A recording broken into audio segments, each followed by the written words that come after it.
Greetings, ladies and gentlemen, and welcome back to F2 Worlds. In today's video, we will be exploring the story of a Blitzball star and later Guardian. His sudden disappearance caused an outcry in the city of ZANARKAND. It turns out that his discovery of a new world completely changed his views after seeing that this new world was completely different from the world he grew up in.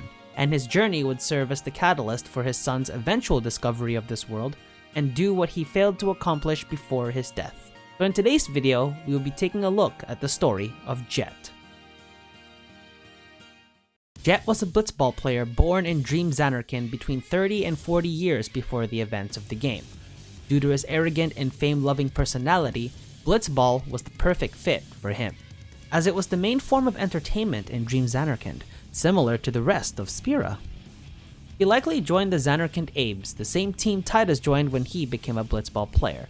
He would often refer to himself as the Great Jecht and even name his own moves, such as the Jet Shot, or its proper name, the Sublimely Magnificent Jet Shot Mark III. Despite his self-righteousness, he was a fan favorite among the crowds in ZANARKAND. According to the Final Fantasy X Ultimania Omega, he was criticized for not training.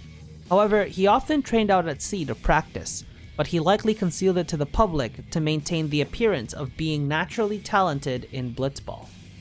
17 years before the events of Final Fantasy X, he was in a relationship with Tidus' mother, and had one son with her. Jecht's arrogant personality often led to him insulting Tidus, making him angry and resent his father in his upbringing. While Jecht did have a good heart and wanted to push Tidus in order to encourage him and make him stronger, Tidus did not see it the same way. Not to mention, Jecht had difficulty expressing his love for his son.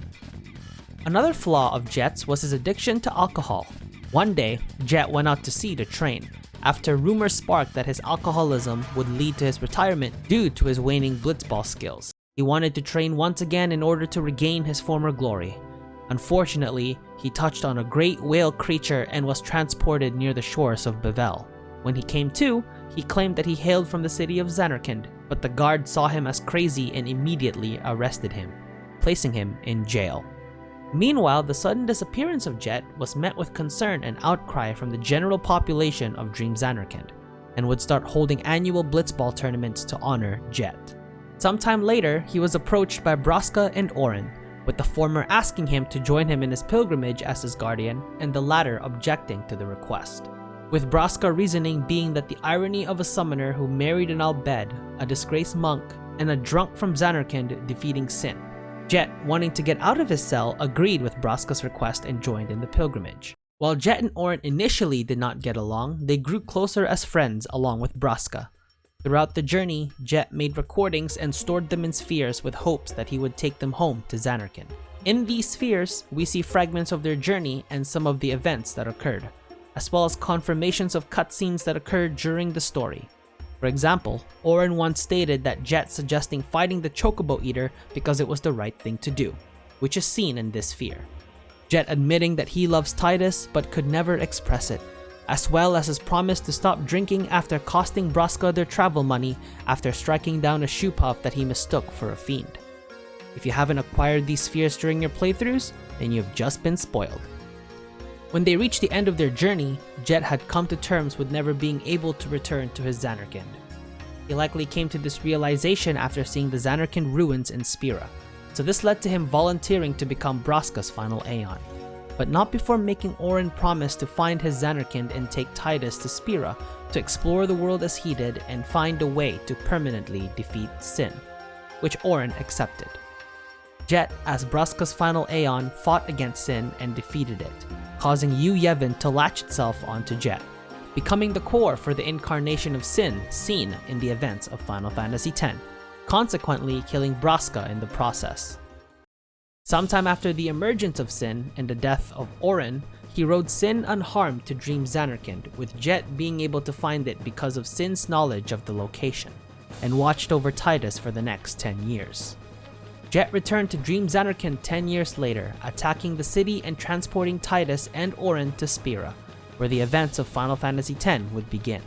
We would see Jecht made appearances as Sin throughout the game, but due to Jecht only being absorbed by Yu Yevon for only 10 years, he has not fully succumbed to the influence of Sin, as we see Jecht calming down whenever the Hymn of the Faith is played, or when he sees his son. It is through the collection of the Jet Spheres that Tidus starts to learn of his journey in Spira, as well as Jecht truly loving him, but hides it behind his arrogant and bullying ways as a means to push him to do better than he did when he was alive, which affected Tidus greatly as he saw his father in a different light. So when the party finally confronts Jecht inside of Sin and defeats him, Tidus is saddened when Jecht passes on, but eventually joins him in the far plane, along with Auron and Braska, after the party defeats Yu Yevon and the Faith stop dreaming.